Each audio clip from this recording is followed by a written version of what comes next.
Hello YouTube, welcome to the channel Vortigaunt Gaming. Let's run some Mythic Plus dungeons in World of Warcraft. Today we will be watching back an Atal'Dazar level 21 that I ran as an Arcane Mage. The weekly affixes are Tyrannical, Incorporeal, and Spiteful. I will be doing my best to give an overtalk of the dungeon run. If you are into that kind of content, feel free to like the video and subscribe to the channel. So we're not wasting any time here, we're going right into Boss 1. The tank did call for hero on Boss 1. One thing you do have to worry about coming into Boss 1 is that you might have seen a couple seconds ago I dropped down from the ledge over there and took fall damage. So you do want to make sure that your healer gets you healed back up before you get too far into the fight and you start having to deal with mechanics such as this mechanic where Rezan will actually focus on, usually it's one of the DPS, I don't know if he focuses on the healer or tank ever. I feel like he might have done it, on runs that I've done formerly for this season. But anyway, for that mechanic, when he's fixated on someone, we're going to, we're basically going to have him run back and forth between these two pillars. You see these, well, I don't know if I'd call them pillars necessarily, but you see the two fixtures coming out of the wall. It's basically like the running track for the boss here, Rezan. And so that way we don't have to worry about him running into any of those purple clouds in the ground and accidentally kicking up some of the bones off the ground. And yeah, other than that, this is a pretty straightforward boss fight. He does do a fear attack. I forgot exactly what it's called, but he just did it. You just want to make sure you break LOS out of that. But other than that, this boss fight is not too bad. I would say this is maybe the easiest boss fight of this dungeon. That's why we get it out of the way first. And you might have seen that also there are Incorporeal affixes popping up every once in a while. We've got more than enough things to deal with that. For me personally, since I'm a mage, I do have polymorph for those, but they're not going to be too much of an issue since this boss is about to go down right here. And so we'll go ahead and give ourselves a slash cheer and move on to the next part of the dungeon. So now we're going to start the trash clear. First packs that we're going to clear right here are going to be these swords, these dinosaurs. One thing you do want to watch out for with these dinosaurs is that they do jump around, so it's best that you stay grouped up with your team, I feel like. And then actually our tank chose a route that's different from the ones I have normally taken over the course of this season. Most of the time the tanks that I run with choose to go to the right of the dungeon. I would say the right side from the perspective of someone going into the dungeon, near the beginning of the dungeon. And that will take you to, I forget his name, but he's basically the big ogre boss, the giant troll that like spews acid everywhere. Instead, we're actually going to go left, and we're going to go to one of the priestesses. And Protect the priestess. Let no well, one there's not really any, I don't think, trash mobs here that are too bad to deal with. I know on the way to the other boss they've got those guys that spit the acid. Also, we do have the paladin going down right there, but it's not too big of a deal since the graveyard is right near the beginning of the dungeon, and we are right near the beginning of the dungeon, so it's only going to take a few seconds for him to get back. Also, you can mount up in this dungeon, so it's not a big deal if you do need to run back a bit. Although ideally you don't want to, you don't want to die. Ideally, like I would say that's kind of the main goal for running these dungeons is do the mechanics properly and don't die. But either way, it's not going to be, I don't think dying isn't going to be, I don't think dying is going to be that much of an issue in this part of the dungeon, since I feel like the trash mobs in this part of the dungeon are a bit easier to deal with than on the other side of the dungeon. Which we'll get to. We'll have to go through, I think, one or two mobs over there on the other side of the dungeon with like the witches who put out the hex, and some of the brutes that spew acid, and also have those totems. I also think maybe there's some things that can be kicked or stunned You know, for example, some of these casts coming out of these ads right now.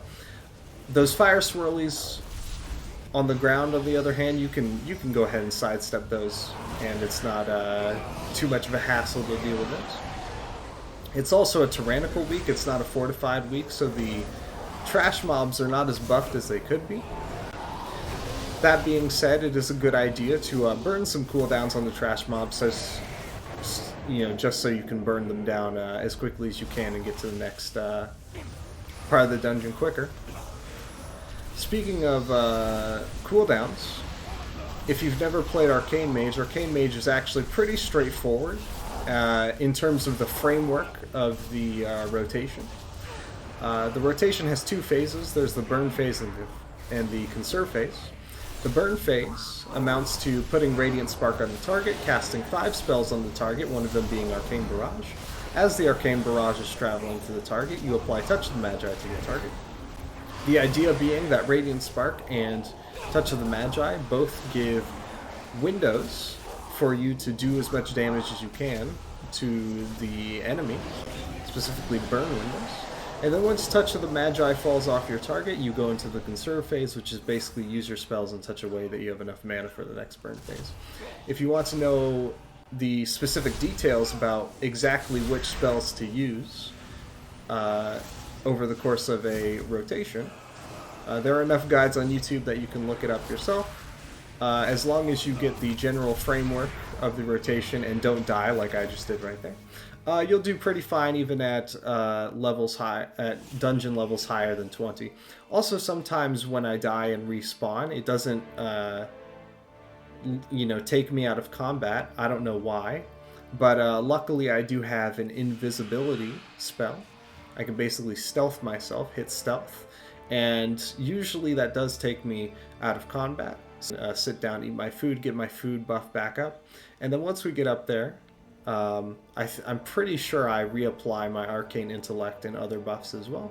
It's always good practice to reapply buffs after someone dies and gets rezzed or revived somewhere.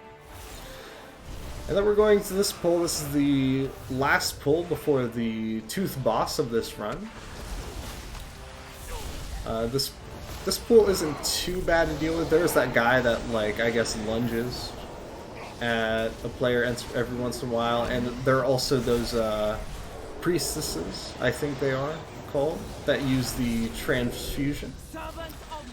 And that transfusion mechanic is going to be one of the main mechanics that we see here in this boss fight. The other one is that there's going to be an ad that's going to run toward a blood pool, and we need to stun that ad and slow it down so it doesn't reach a blood pool before it dies, and then we burn down that ad as quickly as we can.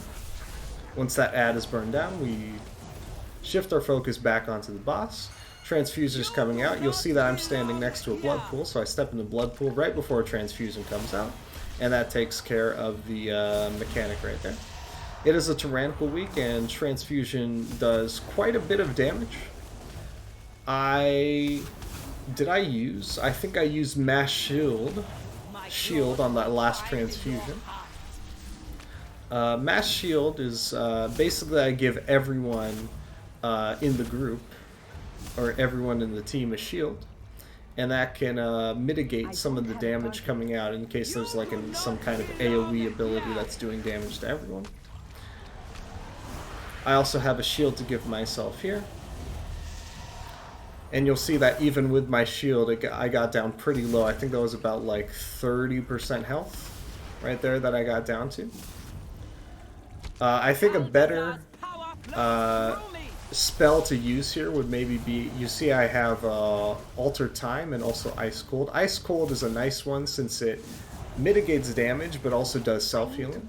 And then Alter Time is more of a timing thing. You want to maybe hit Alter Time before transfusion comes out, and then once you get low, you hit Alter Time again to heal right back up. But luckily we don't need it, since that is going to be boss number 2 going down, and we'll go ahead and give ourselves a slash cheer and move on to the next part of the dungeon.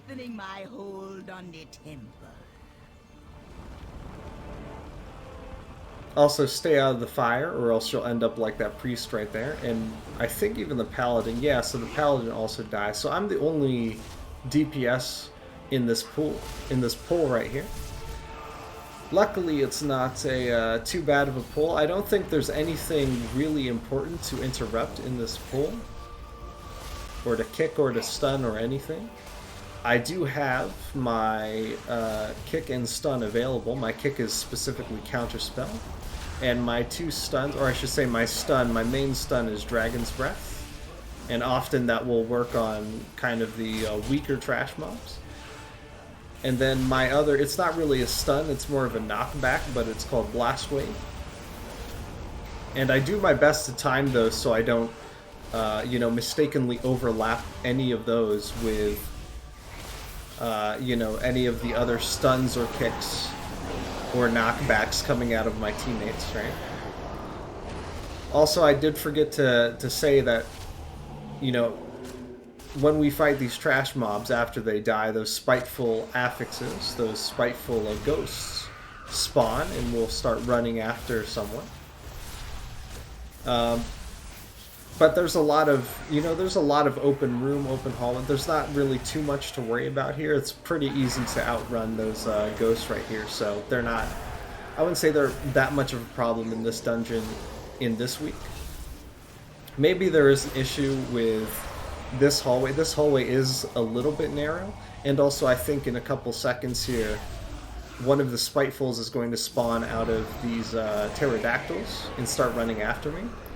And you'll see that there's a dino patrol in the middle of the room, so I cannot follow my team right now. I am going to have to go the other way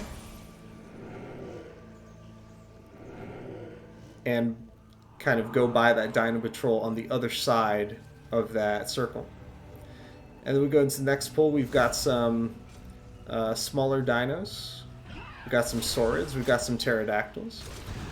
We miss a kick on the pterodactyl, which could be bad. Basically, this terrifying screech that this pterodactyl puts out, it fears you for, it looks like over 5 seconds, and you'll see that one of our team members is heading toward the dino patrol. Luckily, he doesn't go far enough to mistakenly pull the dino patrol, so you know, the pull, you know, hasn't gone completely wrong here. But I think we could be more, you know, on top of things when it comes to interrupting or kicking casts such as Terrifying Screech and also Unstable Hex, which is actually going to successfully go off on some teammates here.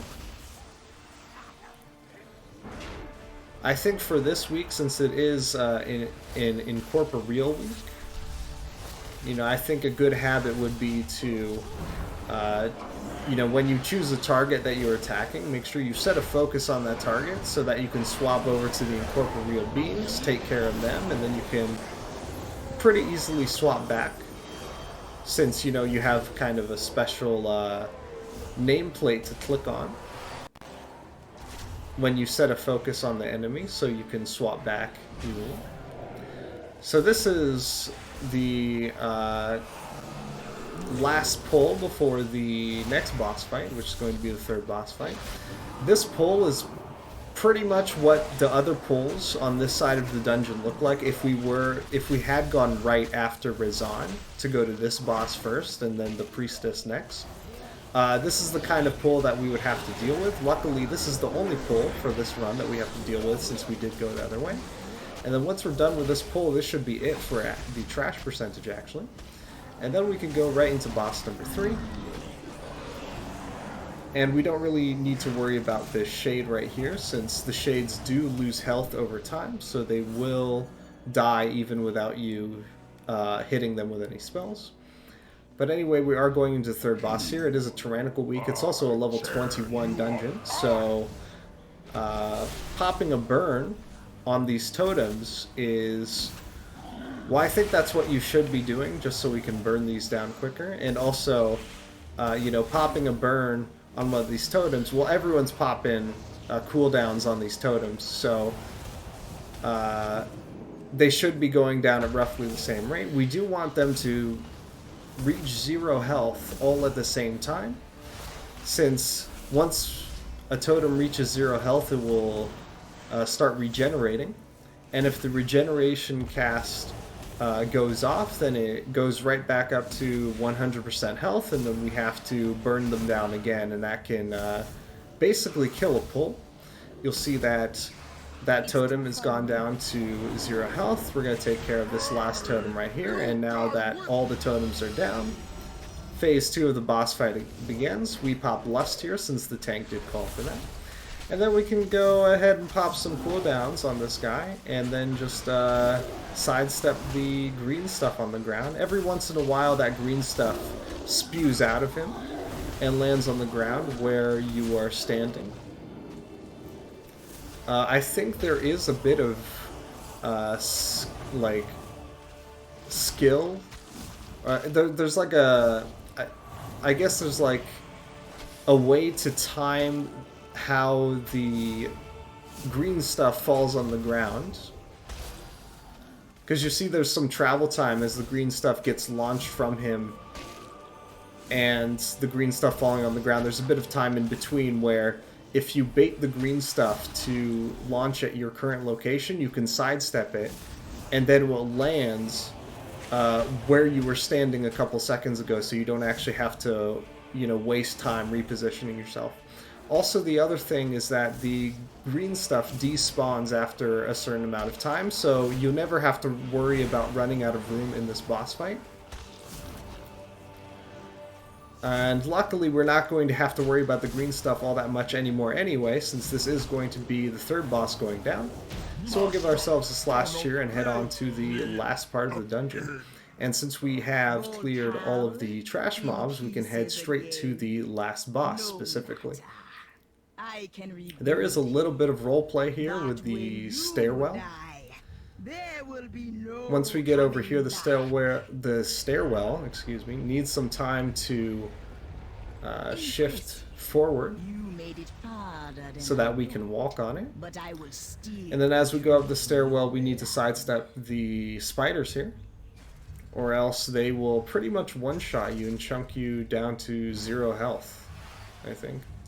And if not 0, they'll chunk you down to like 1%. I think I have gotten chunked down to 1% on that stairwell by those spiders before. But anyway, here we're going into the last boss of the dungeon. I would say this is the hardest boss of the dungeon. Not necessarily, you know, that the mechanics are, you know, confusing or anything. It's just that the spiders are kind of hard to deal with, I feel like. And also I didn't see that the spider was there, so, you know, I got deleted, basically. Luckily, there are enough B-reses to get both of us up. And also, we didn't pop hero there, so I didn't lose out on any, you know, hero, I guess, bloodlust uptime. Right? Incorporeal, affixes are out. We'll go ahead and polymorph one of them. I also noticed that one of our team members has an ability that mind controls the Incorporeal and brings them over to our side. And so that's good in lowering the amount of damage coming out of the enemies that we're dealing with. You may see that this boss has an energy meter, so when that energy meter hits 100, she'll do that Soul Rend attack. And so you want pretty much everyone on the team to group up far away from the boss, to stack up far away from the boss, and then there will be adds that will be pulled out of you all. And then you want to focus the adds down and not let them reach the boss. Also, our Priestess is going to go down. I think we do have one more B-res for him. You'll also notice that the Soul Rend does quite a bit of damage to everyone. And so that is a good mechanic to save Mass Barrier for, or Mass Shield, so that you can mitigate some of that damage coming out. I think I do use it on one of these Soul Rends. But either way, it only brings us down to, I want to say, like half health. And, you know, this healer on our team is pretty good at dealing with that. So, you know, I don't think it's going to be too much of an issue. I will tear your soul apart. You also may have noticed that the general strategy that we're going for, we didn't really discuss this or anything, but this kind of, I guess, naturally happened over you know, the course of this boss fight. But basically, we're chilling in the back. Also, I have Bloodlust backup, and I'm using the personalized Bloodlust talent, so I can give myself Bloodlust, even though I technically have the debuff on myself. But yeah, you'll notice that we're staying generally near the back, us casters, specifically, you know, the healer and I. And then we're baiting the spiders over to one side of the room, and then once Soul Rend comes out, we take care of those ads, and then start heading over to the other side of the room to bait the spiders back. And I think that's a, I think that's a pretty good strategy to go with. We do want to watch out for that ad right there. That ad is moving pretty quickly. Luckily, we do have enough DPS to take it down. And I think there should be one more round of soul rending for this boss fight. Or maybe not. We might take her down right here. And yeah, it looks like she's going to go down right here. And that's going to do it for Atal'Dazar level 21. We'll give ourselves a slash tier. Thank everyone for a pretty clean run, and even congratulate them for 2-starring the dungeon. And as always, we are an Arcane Mage, so we'll do a kindness and give everyone a portal back to the main hub of the expansion. And that's going to about do it for this run. So if you liked what you saw here, feel free to like the video and subscribe to the channel. If you would like to see me run any other dungeons in Dragonflight Mythic Plus Season 3, let me know in a comment down below which dungeon you'd like to see me run, and I'll do my best to film a playthrough of it. Anyway, that's going to about do it for me here, so I hope you all had fun watching, and I will see you all later.